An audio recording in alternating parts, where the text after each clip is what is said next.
মৃত্যুর সংবাদটা আমরা আপনাদেরকে সরাসরি দিতে না পারলেও, নিশ্চিতভাবে দিতে না পারলেও এটা বলতে পারি যে নেতানিয়াহুর ভাই মারা গেছে, এটা নিশ্চিত। আসসালামু আলাইকুম রহমতুল্লাহ। আমি মোহাম্মদ বাইজিদ, যুক্ত হচ্ছি ঢাকা থেকে। এখন সবার প্রশ্ন একটাই, ভাই নেতানিয়াহু মারা গেছে না বেঁচে আছে, খবরটা নিশ্চিত করে দেন।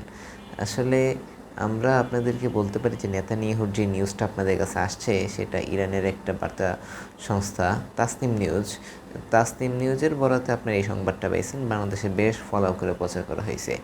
আসলে নেতানিয়াহুর মারা যাওয়ার সম্ভাবনা প্রবল রয়েছে এখানে।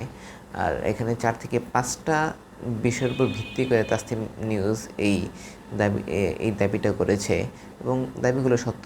যেখানে দেখা যায় নেতানিয়াহুর প্রতিদিনই 2-1টা করে ভিডিও বার্তা থাকে, লাইভে আসে, কিন্তু এই তাসনিম নিউজ যেদিন এই বার্তাটা দিছে তার প্রায় কয়েকদিন যাবৎ সে কোন নতুন বার্তা দিতেছে না, লাইভে আসতেছে না।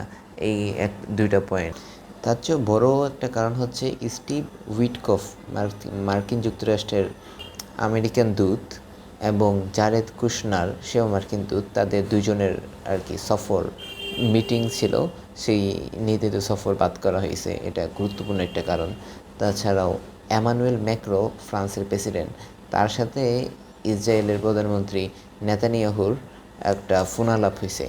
এটার বিবৃতি প্রকাশ করছে, বিবৃতি দিছে, বাট এটা কবে হয়েছে, কি কথা হয়েছে সেগুলোর কোনো কিছু প্রকাশ্যে দেওয়া হয় নাই।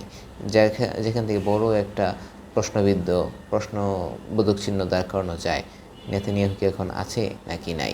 তাছাড়াও সাবেক মার্কিন গোয়েন্দা কর্মকর্তা স্কট রিটার সে দাবি করছে যে ইরান ইসরায়েলের গোপন স্থানগুলো জেনে গেছে, অর্থাৎ নেতানিয়াহুর গোপন আস্তানা জেনে গেছে এবং সেখানে আক্রমণ করেছে, যার ফলশ্রুতিতে তার ভাই মারা গেছে।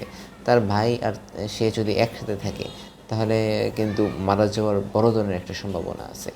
এবং এখান থেকেই বড় ধরনের একটা দাবি তুলছে যে নেতানিয়াহু মারা গেছে। তো আমরা বলতে পারি যে নেতানিয়াহু মারা না গেলেও তার ভাই মারা গেছে, এটুকু সত্য। আর আশা করি এই ব্যাপারটা আমরা তখনই নিশ্চিত দিতে পারবো যখন ইসরায়েলি কোনো মিডিয়া এই ব্যাপারে কোনো আপডেট দেবে। ধন্যবাদ সবাইকে।